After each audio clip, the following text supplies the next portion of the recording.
Good. Well, let's get into it here and just talk about you and your business. And I guess just kind of take us down that journey for you as far back as you want to go into being a small business owner and just kind of how you've grown Crystal Clean. Sure. Well, I think one important part of my story is that my dad was a factory worker.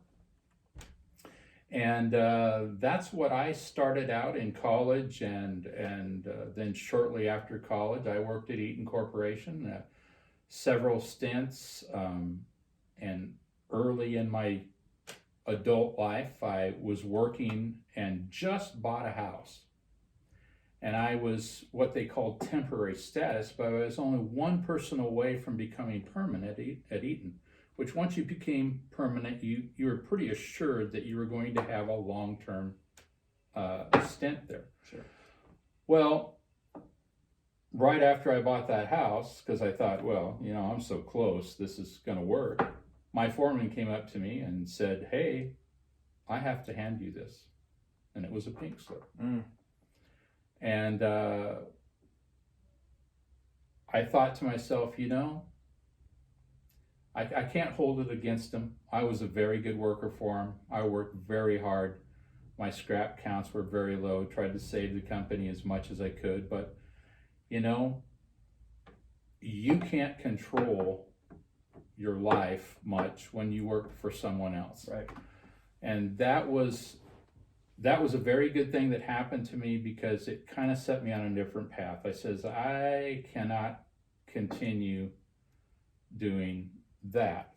So I had done a lot of things. I'd sold diamonds. I'd done a lot of different things. So I ended up, the first entrepreneurial thing that I did on my own was I started a company called Nebraska Orange Phone. And I put up payphones. This was a long time ago when we actually still had payphones. Yeah. And made it a 25 cent a minute thing, brought that concept to central Nebraska. And the payphones were bright orange. So wherever you could see a bright orange payphone, you knew you could just put a handful of quarters in there and, call Mexico or wherever you wanted to for, 25 cents a minute. And it worked pretty well, but the company that I dealt with to buy all the machines and stuff, I learned not too far into it that they'd really kind of scammed me, and that put a bad taste in my mouth. And I ended up, I wasn't going to do the same thing to whoever I sold the stuff to. So I sold the equipment at a correct cost. Okay. And he did very well with it. I did okay with it only because my heart was not really into it after I found out how badly I had been misused in the purchase of the equipment. Sure. So a couple years later then, I'm looking for something, and my father-in-law had come down from Gering, and I was mentioning to him that I was looking at some ads in the paper and thought I'd go work for a water damage company over in Lexington. And this was many years ago. And he says, well, why not start your own company?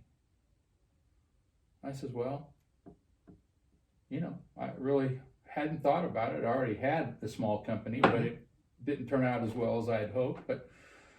But with his encouragement, and that very day he went out to lunch with his wife, and they ran into the carpet cleaner from Gering that he uses in Gering, whose name was Steve Tomlinson. Okay. Well, Steve Tomlinson had the other side of his business right here in Kearney. Okay. And he was looking to sell it.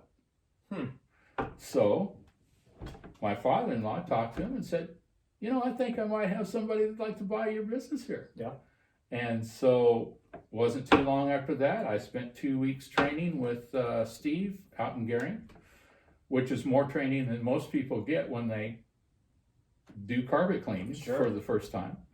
And I took over the business. It had dwindled down pretty low here in Kearney because he had had a manager run it, and he hadn't ran it very well.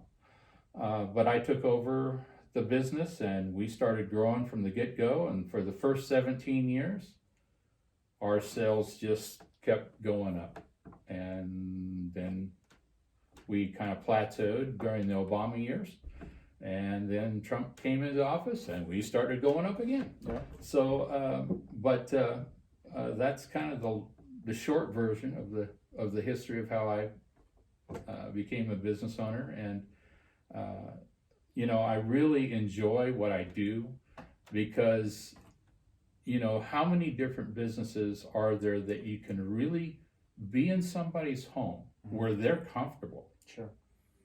And you can talk to them about different things, and you can immediately improve the looks of their home by what you do. Sure. And there is a gratification of being able to take a dirty carpet and turn it into just a sparkling, looks like it's brand new carpet. Yep. And you know, it's right there as soon as you do it. And so you can walk away. Most people I've ever cleaned for, just they I don't know why I didn't have that done before. Yeah. You know, Yep. they just didn't know it was gonna be that much difference. Yeah. So